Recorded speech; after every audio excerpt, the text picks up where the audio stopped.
Hey, what's up, everyone? It's Jimbo, and before we start today's episode, even though the title has the hashtag TBT in it, some people have been getting confused because of the content that is in the episodes, or not so much the content, but the ads that run on top of some of these episodes. So this episode today is actually a throwback episode. And the reason for these is I had so much good content, and I knew people weren't going to go back and listen to episodes from a long time ago. So I wanted to kind of repurpose those, bring them back in, because the content itself is evergreen, meaning that content that may have played 3 or 4 years ago is still just as useful now as it was then. So that's why I choose to replay them.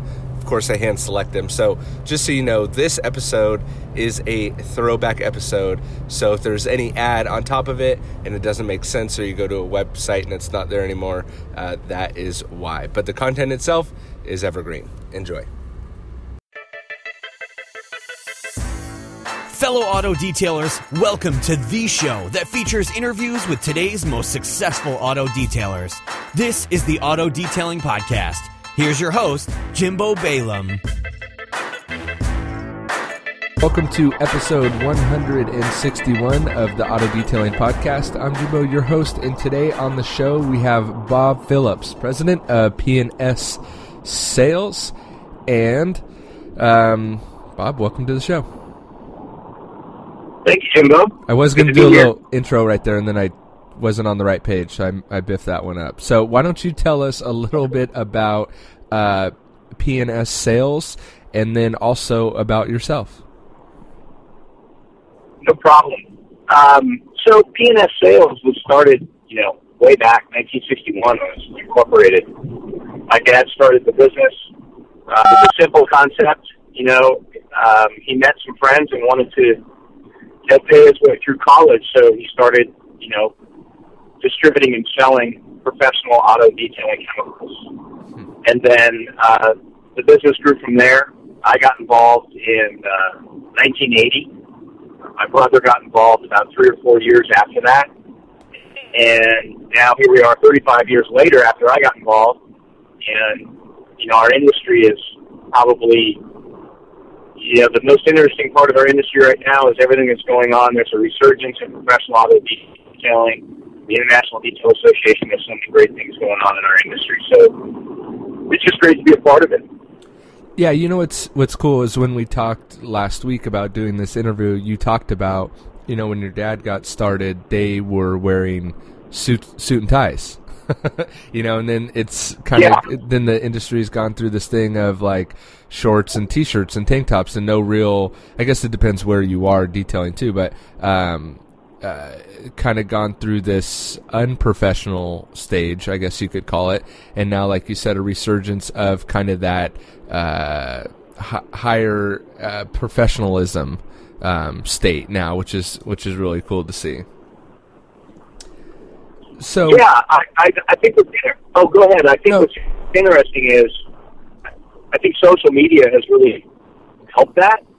And what I mean by that is that, I think companies in our industry got complacent because we felt that we were just selling to the same old customer, and we really didn't have, the connection, or we didn't see what was going on in the industry. It was harder to see. Now with social media, Facebook, and things like that, detailers are so proud of the work that they're doing. Now it's causing manufacturers and people that are in the industry to want to be more professional, to get re-energized, because our industry now is, on a much higher professional level than it has been for many, many years. That, I've never thought about it like that, but that's a great point. With the help of social media and stuff like that, we kind of have all these eyes on us, and we could also see what other guys are doing, what other guys are look like and stuff like that. But I've never really thought about that. And also, not only that, but also potential customers too can shop around all these other detailers and inevitably probably go with the more professional looking one, I would think. Absolutely. Yeah, no, absolutely. And I think what's happened is you see, detailers witnessing their work and then, there's a competition amongst detailers on social media. And what you also see happening is now companies like ourselves, we want to do a better job. Right. So it inspired us to deliver better products, better programs than we did before. I mean, if we were calling on the professional car dealership, how much passion did they put into auto detailing? They did, but they're under a different set of pressure, right? They're under a pressure of volume, not enough time, not enough people, upper-level management, saying, okay, you don't have time to do that, just get the car done. And so their quality is predicated on time, where the professional detailer, the shop, he's now taking it to the next level. Interesting. It's very cool to see. Sorry. So I do have kind of a quick question though. Back in 1961, when your dad started the company, what was it? Why the detailing industry? Why not sell? I don't know. Another industry. What was it that kind of drew him into the detailing industry specifically? It's a good question. He actually started with a body shop and a top and trim shop, and we don't call it top and trim now, but then it was called a top and trim shop because all the interiors were fabric basically, and so there was a lot of upholstery work. The quality isn't what it is today, so that was a viable part. And then he owned a detail shop. Okay. So he had 3 businesses. And to be honest with you, I'm not quite sure what created all that. But I can tell you this, that out of those 3 businesses, once he started selling professional detailing chemicals, he goes, look, I don't have to manage people. I don't have to manage a shop. I think I'm just going to get rid of those 3 businesses and then focus on the professional detailing side. Because also I think there was a huge opportunity. There weren't a lot of products. There people were caring for cars, but, the dealership business was just, growing or spawning, so to speak. So I think my dad and his 2 other business partners saw an opportunity to, get into that new business, if you will, at the time. Yeah, and the scalability of something like a products company, I don't want to say it's easy. I don't think it's easy at all, but you could see the scalability of a products company a little easier than a detail shop. Kind of like you said, you have reps up in Oregon. That would be pretty hard to have a couple shops going up in Oregon while you're down in California trying to manage them. But a product company, you could do that a little more viably, I guess. That's cool. You could sell your product anywhere. And their goal at the time was, professional reconditioning products or detailing chemicals was a component of what they did. Realistically, their clear objective was to provide everything and anything for the car dealership. Okay. So whatever the car dealership needed brought to their front door was what they focused on. And actually, to be honest, their biggest business at the time was hubcaps. Wow. Just cars. Hubcaps full of wheels, right? Right. So they constantly need to replenish. So it was a big business. So was their main setup the whole, not the wholesale, but not really the retail side of things? It was 100% wholesale. Okay. There really wasn't at that time. I don't believe there was a retail presence that there is now, which I think is really an interesting conversation because I look at AutoGeek as a company that's amazingly successful, and I think a large percentage of their business is to the category of enthusiasts, and the perception is that they sell to a professional, but in reality, it's a lot of the guys in their own garage. They want to check out their own garage. Right. Huh. So when you what drew you towards the company in 1980? What was kind of your objective? What did you want to bring to the company?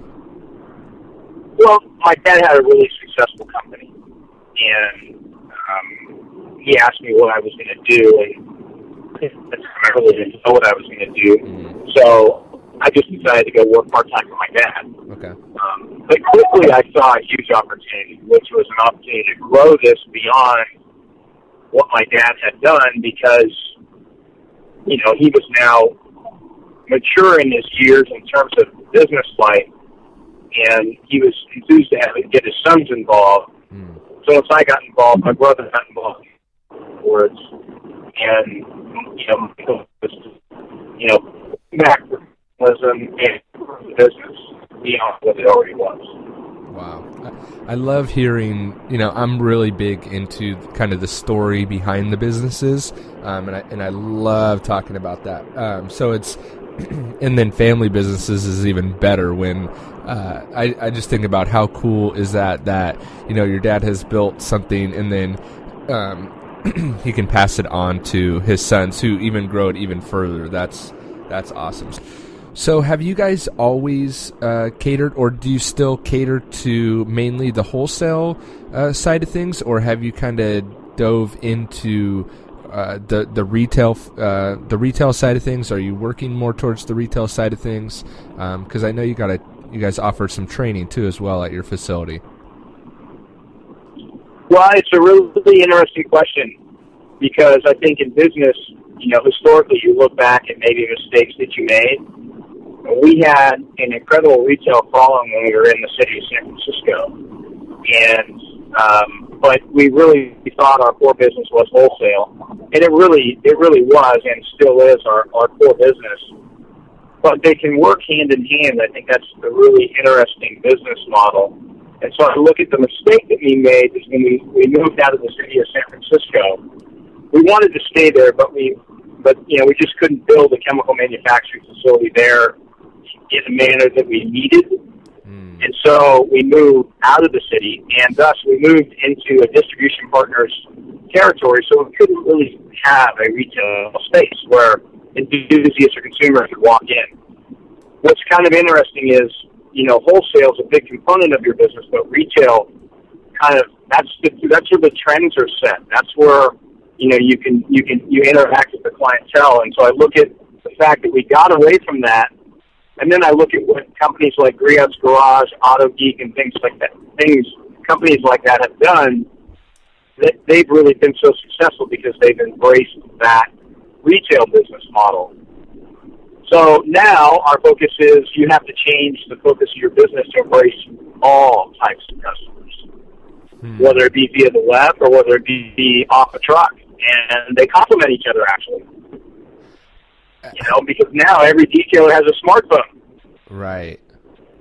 And so 5 years ago they didn't. 6 years ago they didn't. So how do they complement each other in other ways than just you can kind of see what the trend is going to be through the retail market? Well, I think they complement each other because, for example, a quality website that can sell to an enthusiast or a retail customer is also accessible by a wholesale client. So your wholesale client, you could have a sales rep walk into a shop that sells and promotes your product, and then he tells them about a new product. Well, what does the current user do? He Googles it. He goes to find it. So then they complement each other because now he goes to a retail space where it shows what you're selling. So they work hand in hand, and it's interesting. I think the old business model of selling wholesale, I don't think I'm any secret out here, is really, it's still a huge component, and it's where we need to focus, but we also need to embrace the enthusiast or retail consumer. Do you notice, being on both sides of it, do you notice that the wholesale kind of market is a little bit more old school and is slower to pick up on trends that are trending in the retail side of things? Absolutely. Let me give you an example. Let's just take the new high-action DAs. They're not even new now, right? They've been around for 2 or 3 years. Flex or Rupes, right? Great tools, great companies, solving a huge problem in our industry, giving us the ability as professionals or enthusiasts to create quote, swirl-free finish or perfect paint. The reality is we can go into a car dealership, demo this system, tell the service manager, parts and service director, who says, well, how much is the tool? And you say, oh, it's $400. Right? Let's just pick a number. Right. He's like, $400? We can't afford $400. Then I can walk down the street to some guy who's an enthusiast, and not only does he have the $400 tool, he's got the $300 tool, the $200 tool, and he's got a complete race deck down in his garage because he wants to build a cool space. Oh, man. So wholesale is reluctant to change because of the expense, where the retail enthusiast is passionate about what they want to do. You know, it's funny. I even see that on a lot of these Facebook groups and stuff like that with, professional detailer or quote unquote professional detailers or guys running a detail business and just weekend warriors or guys that, like you said, just want to have a cool space. Sometimes I see it with me personally is that some of these guys that don't have a business or don't have a viable business and just kind of do it on the side or whatever, sometimes they'll have nicer stuff than I do. And I'm like, whoa, that's kind of interesting. Like, am I doing something wrong? Or I mean, they'll go on a website and they'll go, they'll go on a whatever website and they'll buy the full, they'll spend thousands of dollars just to get all the cool stuff. They have no idea what they have, but they want it. So it's funny. No, it's really interesting, and I think that what you see now from a professional detailer's perspective is, a professional detailer has to justify his expenses. He's got to justify his tools, and so they question every dollar they spend, and they should. Right. But the reality is the retail consumer, in some cases they have more money. Right. It's true. I remember I got called out to detail this guy's Camaro, and when I got there, he owned like a light bulb company or something like that, where he sold light bulbs. But he had like probably 25 pads, all kinds of polishes and compounds and machines, and he had like enough equipment to start his own detailing business. But right. He, like you said, he made his money from light bulbs and just liked cars and buying product. One of the questions in your last question, Jimbo, you asked something I thought was really interesting from a training perspective. And we have our training center, which we call P&S Detail Studio, and we try to make it as cool as we can, because we want it to be a great experience. And once a month, we do an in-house class for wholesale customers. Just send your staff down there, and we'll educate them. Well, you don't know what you're going to get. So sometimes you get people that are passionate, and sometimes you get guys that are just sent there because their boss told them to go. Right. On the other side of the coin, we'll host an event for like the local Corvette club or the local Ferrari club or whoever, and those guys will come with 20, 30 cars, and then you set them up and you show them a few things. They are so passionate. Their wallets are out. They're spending money. They want to learn. They want to create a better finish. Whereas the professional, a lot of times they're like, man, I'm so beat down, I don't care. Which is kind of interesting. And I understand it. I respect it, particularly from the dealership side and the car wash side. These guys are busting it, right? They're working really hard.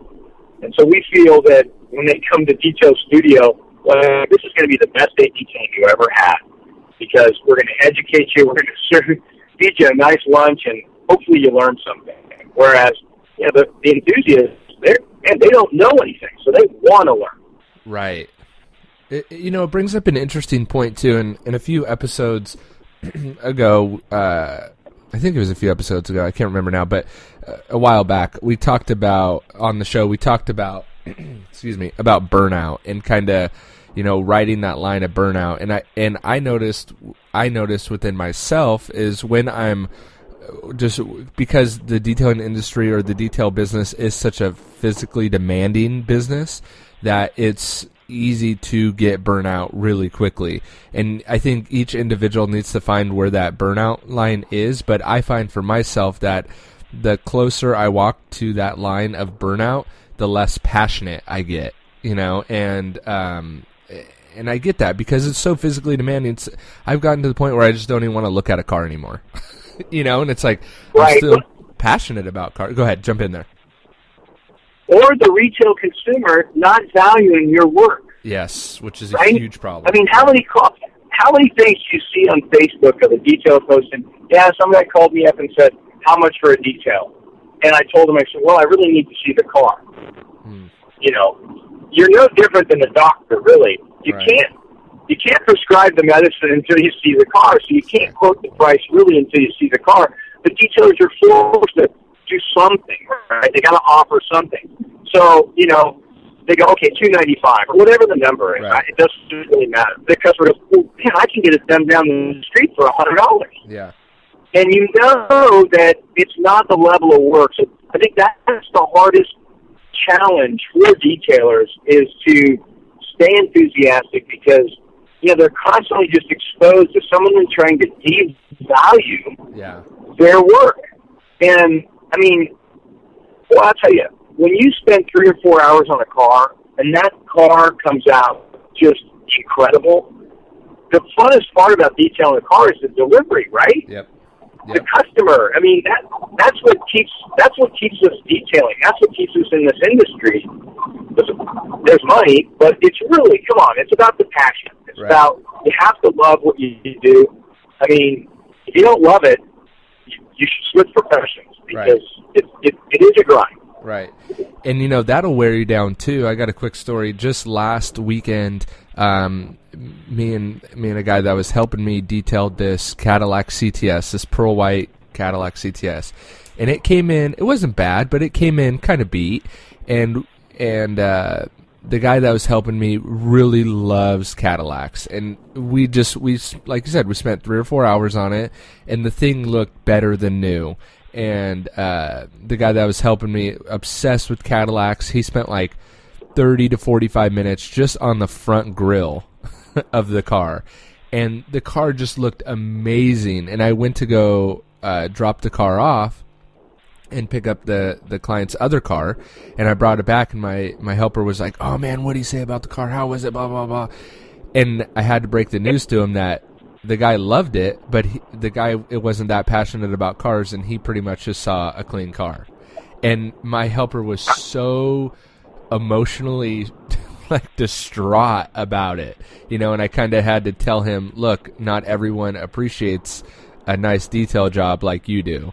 You know what I mean? But going back to what you said about just kind of getting worn down by customers that don't appreciate your work, it's a huge bummer when you kind of pour your heart and soul into a car and you don't get the feedback that you were hoping for.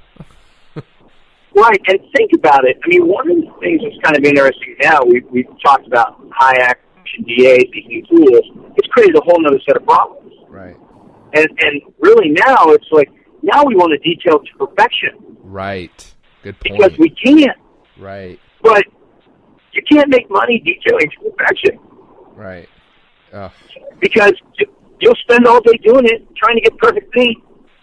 And really, it's only perfect when you're done, and then it's flawed after that. Yeah.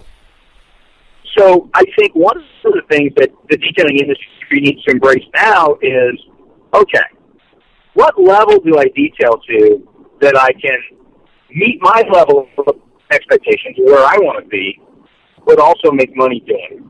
And that's because I talk to detailers, and go, man, I did this great job on this car, Bob. They see you on the internet, so they get all excited.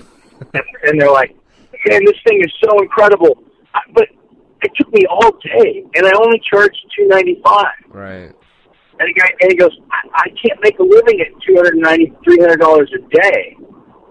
And I said, well, yeah, you need to do 2 of those, right? You can't just do one. And he goes, yeah, but I get so into it. You know, so that's something else that needs to be managed now, where, and it's a big conversation now amongst groups of detailers, is what level do they detail to? Well, it's a huge, and it's an important topic to talk about, like you said, because it's and it's frustrating at the same time, because this industry can be really ego-driven as well. So guys are really want to show this huge correction job on their Facebook page, which is great. And I don't think and I think we would both agree, there's nothing wrong with getting a perfect finish. But if you didn't make any money doing it, you're not going to have very many cars to do that perfect finish on for very long before you need to go get another job. Right. I know one of the things that we educate the people that come to our training on is, we have we don't have the best lighting, but we have what we perceive to be really good, high output LED lighting, and so really expose the weaknesses of the paint. And of course, lighting's a whole other conversation. But right. So if you're in the right light inside, and you've got some really high intensity lights, and you can get that paint close to perfect or pretty good, when you pull that thing out in the sunlight, it is going to look wicked. Right. So one of the things I see people doing now is we get so focused on lighting. Now we're focusing on things that the average person will never see. So there's no value in it. So we really need to, I don't want to say lower our standards.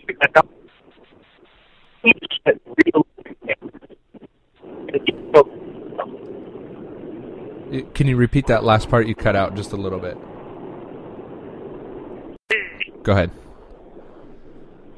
So, one of the things we do we've got some pretty good lighting, and so we high output LED lighting, and so when we're teaching paint correction to our students, we're setting a standard of this high output LED lighting, and then when they take the car out in the sun, you're never going to, it's going to look flawless.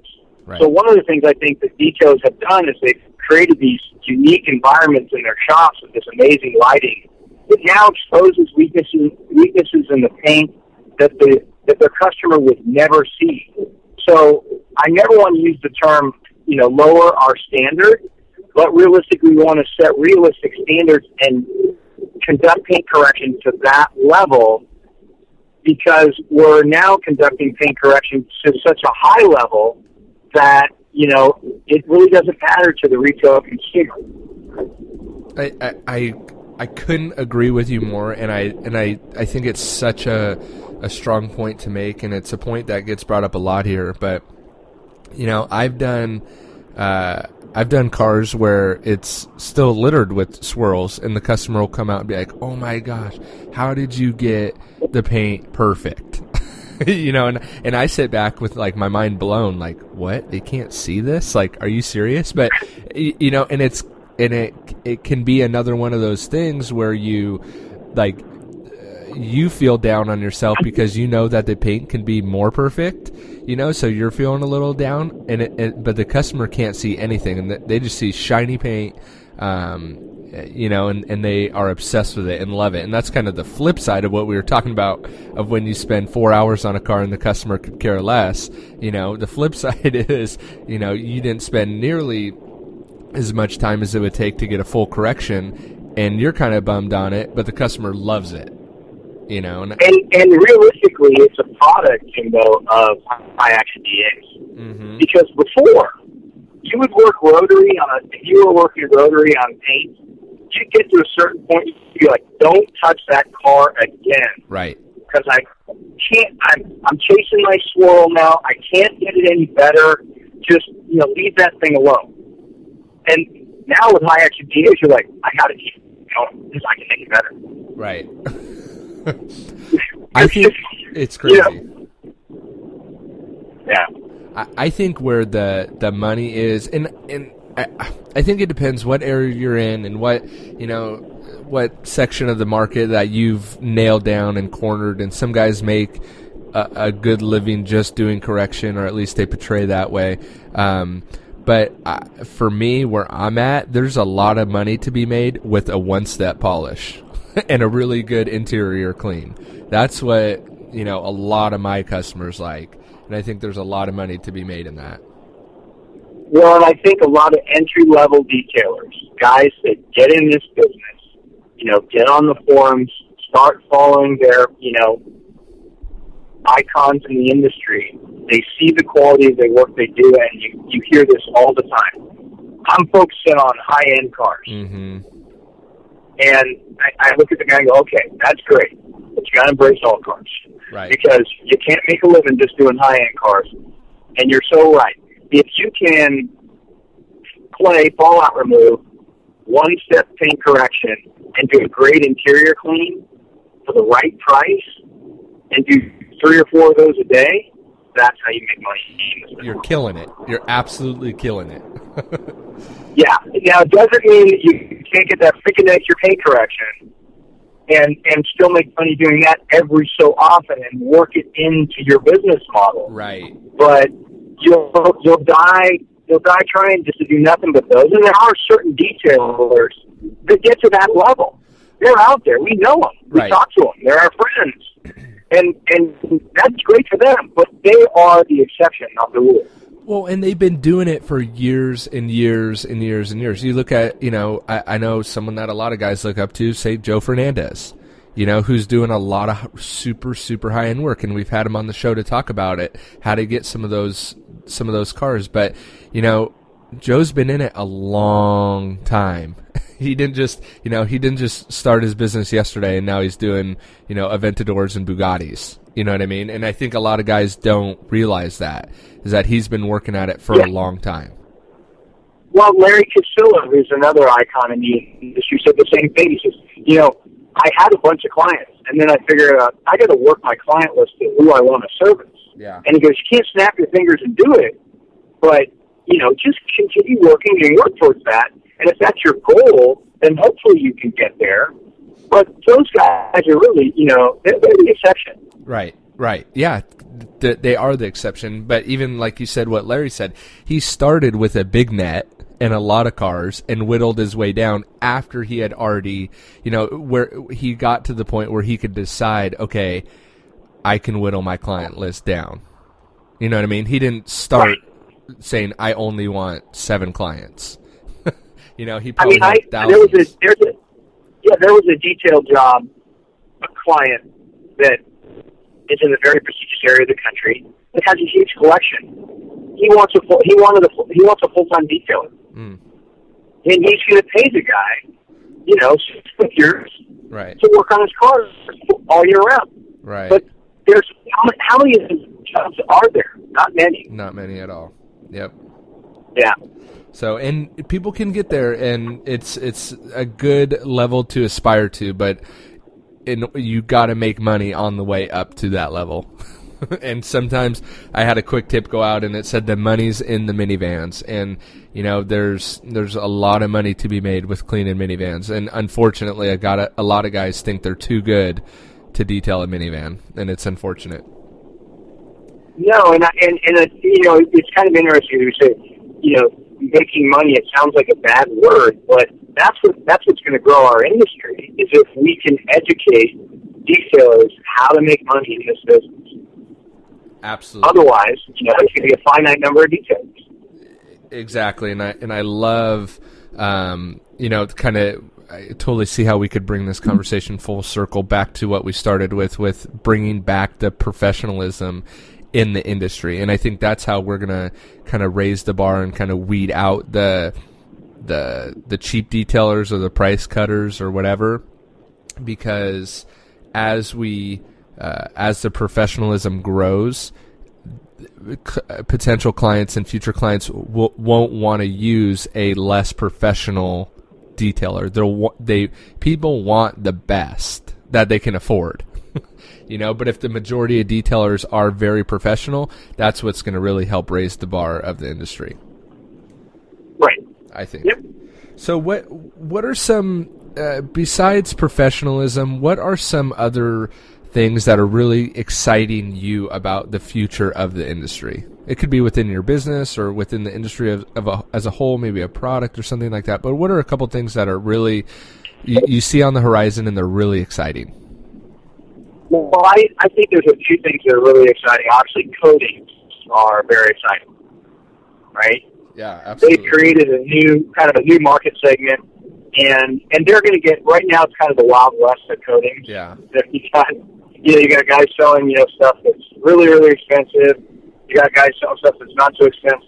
Some stuff's, impossible to work with. Some's pretty good to work with. And there's all these claims, 5 years, 1 year, 2 year. It's all over the board. But I think the bottom line is that coatings are legitimate. They do a great job. Right. When you put them on the vehicle responsibly, they're providing value to the consumer. And so that's, when I look at the game changers in our industry, and you think about it, foam pads, right? Yep. Clay. Yep. All right. High action DAs, coatings. Those are big changes and exciting things in our industry, and they have a limited market potential, but they're very exciting because now detailers with confidence can put something on a car that they know is going to last. They've witnessed it, they've seen it. It's going to last and provide protection for a year or two, and therefore they can get behind it. Yeah, yeah. So that's huge. Love that. I think, obviously the International Detail Association, I've been a part of that for 6 years, and I'm just thrilled to see it finally getting to the point where it has industry acceptance. And that is huge, and we've got, some amazing detailers involved in the IDA, and it can only get better because of the detailers that we have involved now. Rob Schrufer, our president, is a fantastic individual. You've never had him on the show. Rob. Oh yeah, so that guy. He's so passionate about our industry to the point of ridiculousness, right? He's just beyond. But there's the leader of the association, so that's huge. That can only improve our industry. And there's companies are striving to do a better job. I know our company is. I've been doing this 35 years. I wouldn't be truthful if I told you 15 years ago I was kind of like, well, whatever. I was going through the motions. Right? I've been doing it forever. Now I'm more fired up about this industry and my company than I have been in 35 years. Wow, that's because awesome. I'm connected to so many great people, and that's what is fun, is seeing the next change. So there's so many great things going on in our industry. I don't know if that answers the question, but no, more than answered, yeah. And by the way, Rob was episode 119 for anyone out there listening. And that guy, talk about taking some of his advice to start and operate a profitable operation. That guy had some great insights that everyone can learn from. So where do you see P&S Sales? Where do you see them? Where do you see your company going in the future? Anything exciting about? Well, I'm sure there's a lot of exciting things about your company, but where do you see P&S Sales going? Well, I've been working for the last 6 years to make our company more visible, because for years we were this company, and we still are this company that had a great reputation. Made quality products, but we sold it, basically, Western U.S., some distributors across the country, but we have great distribution partners. And my goal over the last 6 years is to make our company more visible. Get people to know who we are, and really, I don't want to say reinvent our brand, because we have a good brand, we have a great reputation. Right. But, you constantly have to reinvent yourself and make yourself more visible. So, that's what I've been focusing on for the last 6 years. And I think, I know we're on the cusp of, a breakthrough moment for our company. We are very successful. We sell a ton of product. I don't think people know how successful we are, but that's okay. I don't need to, how successful we are. We're going to do what we do, but we want to be more visible. Well, coming on the podcast will help. I'm just kidding. There you go. So with that said, if, I've been looking at your website. I've kind of studied your website. You guys, for one, have an awesome looking website. It's great. But if people want to buy product from you guys, if they want to, you're in the San Francisco area, right? Northern California area still? Yep. So people want to come. Hayward, California. Okay. If people want to come get training at your facility, how do they do that? How do they find out more about P&S Sales, your product line? How can they get a hold of you guys? Well, they can certainly go to our website, psdetailproducts.com, psdetailproducts.com. There's contact us. They can click that button, send us an email about training, about product, about anything they want. And we're very passionate about this industry. We want to educate people. We want to show them our product. We want to expose them to what we do, and that's really the best way. Or they can reach out to me direct. Whatever they want to do is fine. We're about helping people in our industry, whether they're enthusiasts, whether they're new, whether they've been doing it for 50 years. We really don't care. We just help people on our industry. That's awesome. And what's one or two pieces of advice, just kind of parting pieces of advice that you would give to the detailers out there? You have to love what you do. If you don't love what you do, you won't be successful in this business because it'll beat you down. That's nailed it. Yeah, that's for sure. That's if you don't love it, you're in the wrong business. Love that. Awesome. All right, Bob. Well, that's going to wrap up this episode. I really, really appreciate you coming on and just kind of taking the time to share, all the information that you did. You gave out some really, really valuable content that I think guys are just going to eat up. Thanks, Jimbo. Thanks for listening to another episode of the Auto Detailing Podcast. Head on over to autodetailingpodcast.com to read our full show notes, blog posts, updates, and even sign up for our newsletter so you can be the first to hear about the latest and greatest all things auto detailing podcast. And don't forget, if you leave us a rating and review on iTunes, it'll help us reach other auto detailers just like you, and you may even get a shout out at the top of a future episode. Thanks for listening. We'll see you on the next episode.